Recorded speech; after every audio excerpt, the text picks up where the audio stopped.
کہ میری بیوی بہت بد زبان ہے، میں کئی دفعہ طلاق دینے کی سوچ چکا ہوں، لیکن میرے 3 بچے ہو چکے ہیں، بچوں کو دیکھتا ہوں تو پھر میں اپنے صبر کا گھونٹ پی لیتا ہوں، ورنہ میرا جی چاہتا ہے اس کو ابھی طلاق دے کے گھر سے نکال دوں۔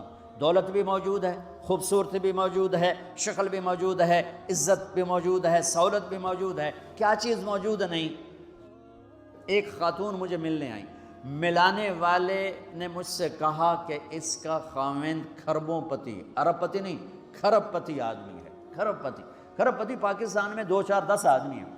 اس خاتون نے آ کر میرے سامنے بولنے سے پہلے ہی رونا شروع کر دیا، ورنہ پہلے کوئی عورت یا مرد آ کے دکھڑا سناتا ہے پھر روتا ہے، وہ روئی پہلے اور بات بعد میں۔ وہ کہنے لگی مولانا صاحب مجھے لوگ بڑا خوش قسمت سمجھتے ہیں کہ میں بہت بڑے مالدار کی بیگم ہوں، لیکن میں لعنت بھیجتی ہوں اس کی دولت پر کہ اس کا رویہ ہی میرے ساتھ اچھا نہیں، تو میں ہیرے کے سیٹ کیا کروں، میں سونے چاندی کے سیٹ کیا کروں، میں یہ کروڑوں روپے کی گاڑی کو کیا کروں جب میرے خاوند کا رویہ ہی میرے ساتھ انسانوں والا نہیں ہے اور اس کے اخلاق اچھے نہیں ہیں۔ میں آگ لگا دوں اس ساری دھن دولت کو، مجھے محبت چاہیے، اخلاق چاہیے، وہ کوئی نہیں اس کے پاس۔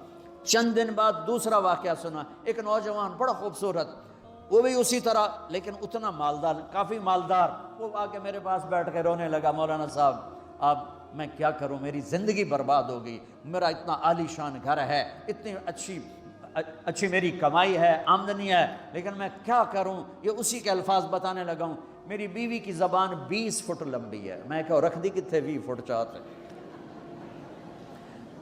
میں کہا بچوں 19 فٹ کٹ دے شاید کچھ کم بن جاوے۔ کہ میری بیوی بہت بد زبان ہے، میں کئی دفعہ طلاق دینے کی سوچ چکا ہوں، لیکن میرے 3 بچے ہو چکے ہیں، بچوں کو دیکھتا ہوں تو پھر میں اپنے صبر کا گھونٹ پی لیتا ہوں، ورنہ میرا جی چاہتا ہے اس کو ابھی طلاق دے کے گھر سے نکال دوں۔ دولت بھی موجود ہے، خوبصورتی بھی موجود ہے، شکل بھی موجود ہے، عزت بھی موجود ہے، سہولت بھی موجود ہے، کیا چیز موجود نہیں؟ اخلاق موجود نہیں، حسن سلوک موجود نہیں، پیار محبت موجود نہیں۔ اب اپنے گھروں میں اگر خوشی دیکھنا چاہتے ہیں، ہر رشتے کو اگر آپ آباد کرنا چاہتے ہیں تو میرے نبی والی محبت دینا سیکھیں، میرے نبی والی محبت دینا سیکھیں، اپنے بچوں کو بھی، اپنی اولاد کو بھی، اپنے بہن بھائیوں کو، اپنے ماں باپ کو، ساس بہو کو، بہو ساس کو، سسر بہو کو، بہو سسر کو، بھائی بھائی کو، بہن بہن کو، اللہ کے واسطے برداشت کرنا سیکھو۔ مجھے میرے رب کی قسم ساری دنیا کا چین و سکون برداشت میں ہے، صبر میں ہے، صبر میں ہے، صبر میں ہے۔ زبان۔ ایک نوجوان میرے پاس آیا، کہا جی میری بیوی سے لڑائی ہوتی، مجھے کوئی تعویذ دو۔ میں نے کہا بیویوں پہ تعویذ اثر ہی نہیں کرتا۔ کہنے کا کیا کروں؟ میں نے کہا ایک عمل بتاتا ہوں، سنت عمل، کہ 1-2 لقمے اپنے ہاتھ سے بیوی کو کھلا دیا کرو۔ وہ کہنے لگا اس سے کیا ہوگا؟ میں نے کہا تو تم دیکھو گے، پھر میں پوچھوں گا تم سے کیا ہوگا۔ میں نے کہا یہ سنت عمل ہے، اس سے محبت بڑھے گی۔ کوئی 8-10 دن گزرے تو اس کا فون ویسے آ گیا حال احوال پوچھنے میرا، تو مجھے اپنی بات یاد آ گئی۔ میں نے کہا میری بات پہ عمل کیا تھا؟ کہنے لگا نہیں۔ میں نے کہا کیوں؟ کہنے لگا شرم آتی۔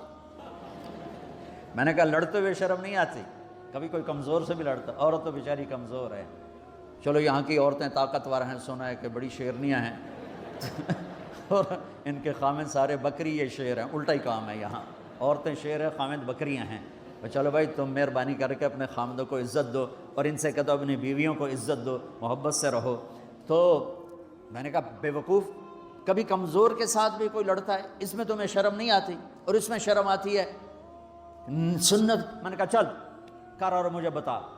کوئی 2 گھنٹے بعد اس کا فون آیا، کہا مولانا دوپہر کا کھانا تھا، میں نے اپنی بیوی کے منہ میں لقمہ جو دیا نا تو اس کا منہ وہیں کھلا رہ گیا۔ وہ کہنے لگی تو نے خود تو کیا نہیں، کسی نے تجھے بتایا ہے؟ کس نے بتایا؟ تو بتا، تیرے اندر یہ ظرف نہیں ہے، تمہیں یہ سبق کس نے پڑھایا؟ اس نے کہا مجھے یہ سبق مولوی طارق جمیل نے پڑھایا۔ تو کہنے لگا میری بیوی نے ایسے اپنی جھولی اٹھا لی اور کہا مولوی طارق جمیل اللہ اس کے بچوں کو سلامت رکھے جس نے تمہیں انسان بنایا۔ میرے بھائی بہنوں صبر کرنا سیکھو۔ ہماری ایک دھوبند تھی ماسی شریفہ، مر گئی بیچاری، تو وہ آ گئی میری بہن کے پاس، چھوٹا قد، موٹی ڈٹی تو بڑی لڑک کی، پوری شیرنی۔ وہ آ کے کہنے لگی میری بہن کو، اور میری بہن تو انہوں چنگی طرح جان دی ہے، بی میری نوواں بڑیاں لڑ دیا، میں نے کوئی تویز دے ساریاں میری نوکر بن جانا۔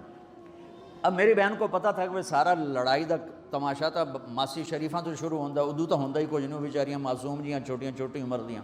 تو میری بہن نے ایک تعویذ بنایا اور اس کو یوں رول کر کے نا اس کو کماسی شریفاں ہن جس لے تیری لڑائی ہوئے نا اس تعویذ تو چک مار کے بہ جانا ہے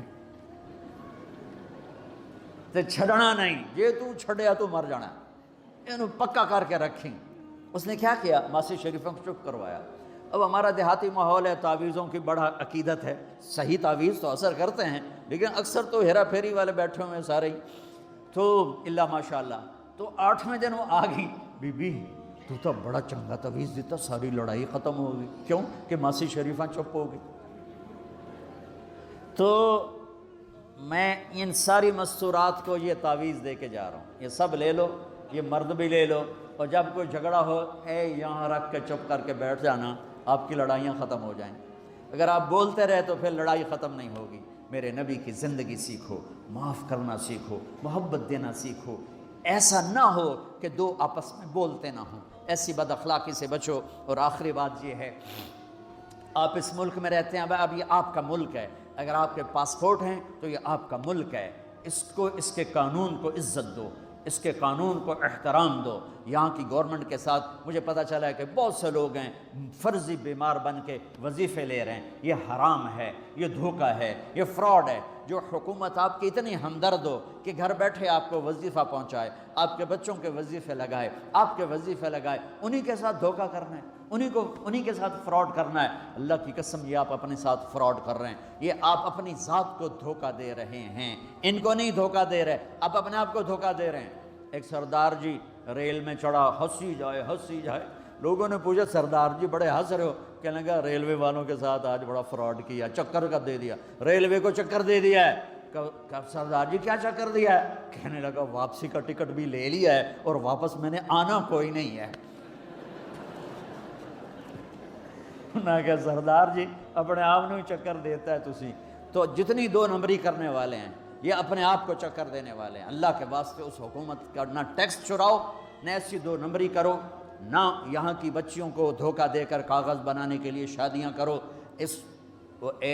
جب انگریزوں کی حکومت تھی انڈیا پر تو دلی میں ایک وہ پک پاکٹ رہتا تھا، جیب کترا، اس کا چیلا شام کو 2 روپے لے کر آیا تو اس نے اس کو تھپڑ مارا، سارے دن میں 2 روپے۔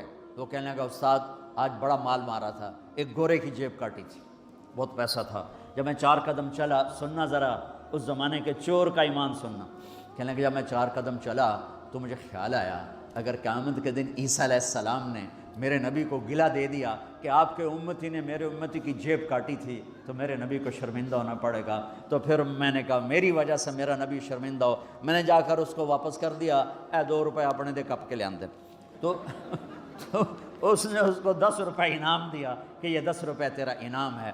اب آپ اس ملک کے اگر ہیں، آپ کے پاسپورٹ ہیں تو آپ یہاں کے ہیں، آپ اپنے پیچھے اپنے رشتہ داروں کی مدد کریں، جو مرضی کریں، لیکن میرے بھائی بہنوں اس سے اپنا ملک بنا کے چلو، یہاں غریبوں پہ خرچ کرو۔ زکوٰۃ تو مسلمان کو دی جاتی ہے کوئی شک نہیں، لیکن صدقات خیرات پیچھے بھیجنے کے بجائے یہاں کتنے غریب لوگ ہیں، کتنے ضرورت مند لوگ ہیں، کتنے لوگ ہیں جن کے پاس گھر کوئی نہیں، کتنے لوگ ہیں جو کونسل کی طرف سے وظیفہ لے کر روٹی کھا رہے ہیں اور وہ پوری نہیں پڑتی، ایسوں کو ڈھونڈ کے ان پر خرچ کرو، ان کی مدد کرو، کسی کی جانی خدمت کرو، کسی کی مالی خدمت کرو۔ میرے نبی نے فرمایا ہر مسلمان کے لیے ضروری ہے کہ صدقہ دے، ہر مسلمان روزانہ صدقہ دے۔ تو صحابہ نے کہا یا رسول اللہ پیسے نہ ہوں تو آپ کہتے چلو کوئی بات نہیں، کہا نہیں سنو، آپ نے کہا بازار میں جا کے مزدوری کرے اور مزدوری کی قیمت وصول کر کے صدقہ کرے، صدقہ اتنا ضروری ہے، بلاؤں کو ٹال دیتا ہے، مصیبتوں کو ٹال دیتا ہے۔ تو یہاں رہنے والے یہاں کے قانون کا احترام کریں، یہاں کے قانون کو عزت دیں، اللہ کے واسطے 2 نمبری نہ کریں، دیانتداری سے چلیں۔ میرے نبی نے فرمایا میرا امتی ہر گناہ کر سکتا ہے، 2 کبھی نہیں کرے گا، ایک جھوٹ کبھی نہیں بولے گا، ایک دھوکہ کبھی نہیں دے گا۔ تو اللہ کے واسطے دھوکے فراڈ سے چلیں۔ کہیں آپ لڑے ہوئے ہیں صلح کر لیں، پیار محبت دیں، معاف کریں، اپنے بچوں کو ٹائم دیں، ان کو اچھی تعلیم دیں، یہ اعلیٰ عہدوں پر پہنچیں، اعلیٰ جاب پر پہنچیں۔ ضروری نہیں ہے کہ تمہاری طرح مزدوریاں ہی کریں، ان کی تعلیم کا یہاں اسکول بناؤ، یہاں کالج بناؤ، اپنے اسکول بناؤ، اپنے کالج بناؤ، اپنی اولاد کو اچھی سے اچھی تعلیم دو کہ یہ آگے چل کے بڑے شعبوں پر اور بڑی جاب پر پہنچیں اور تمہارے لیے عزت بنے، باعث عزت بنے، باعث افتخار بنے۔ آپس کی پیچھے لڑائی چل رہی، اس نے 1 کنال کا گھر بنایا، میں نے 2 کنال کا بنایا، اور میں ایک جگہ گیا پہاڑ میرپور گیا، میرپور بڑے بڑے گھر شہر میں انٹر ہونے سے پہلے بڑے بڑے گھر، میں نے کہا یہ اور لگیں جیسے خالی، میں نے کہا یہ کیا ہے؟ میں پہلی دفعہ میرپور کہا یہ انگلینڈیوں کے گھر ہیں، ان کے مقابلے لگے رہتے ہیں، اس نے کنال کا بنا، میں 2 کنال کا بناؤں گا، اس نے 2 کنال کا بنا، میں 4 کنال کا بناؤں گا۔ بناؤ گھر اپنی ضرورت کے بنا لو، جب جانا ہو وہاں نہ تم جانے والے ہو پیچھے نہ تمہاری اولادیں، ان کو یہاں کی نسوار لگی واپس جائیں گے لوڈ شیڈنگ میں۔ ایک پٹھان بھائی ناراض نہ ہونا، ادھر بہت ہیں پٹھان، تو ایک پٹھان کا خرگوش گم ہو گیا، خرگوش، تو لوگوں نے افسوس کیا، خان جی آپ کا خرگوش گم ہو گیا، کہنے لگا خوچا کوئی بات نہیں ہے، ہم نے اس کو نسوار کا عادی بنایا ہوا ہے، جب نشہ ٹوٹے گا ہمارے پاس آئے گا۔ یہ تمہاری نسل اور تم انگلینڈ کی نسوار کھا کھا اب تم پاکستان جاؤ گے، ہندوستان جاؤ گے، بنگلہ دیش جاؤ گے، تم نے یہی رہنا ہے۔ اسے اپنا ملک بنا کے چلو، سنسیئر ہو کے چلو، اس کے قانون کا احترام کر کے چلو۔ یہاں غریبوں پہ صدقہ تو غیر مسلموں کو دو، ان کے دل قریب ہوں، ڈھونڈ ڈھونڈ کے دو، وہ تم سے پیار کریں، وہ تم سے محبت کریں، ان کے ہائے ہائے۔ او میرے نبی تشریف فرما تھے، ایک طوائف گزری، طوائف پروسٹیٹیوٹ، وہ آپ کو دیکھ کے نا آپ کا مذاق اڑانے کے لیے، کیسا نبی ہے، اکیلے بیٹھ کے کھاتا ہے، کسی کو پوچھتا ہی نہیں۔ غیر مسلم، کافر، طوائف، کتنی برائیاں اکٹھی ہو گئی۔ آپ نے کہا آ جا، وہ آ کے بیٹھ گئی، آپ نے کہا کھا، وہ تو آپ کا مذاق اڑا رہی تھی کہ نہیں ایسا نہیں کھاؤں گی، جو تیرے منہ میں ہے اپنے ہاتھ سے نکال کے مجھے کھلا۔ اس کا خیال تھا یہ مجھے ڈانٹیں گے، کہیں گے اس کو اٹھاؤ، 2 چھتر مارو، اس کو دفع کرو، میں کہوں گی دیکھو تمہارا نبی کیسا ہے، اتنا بد اخلاق۔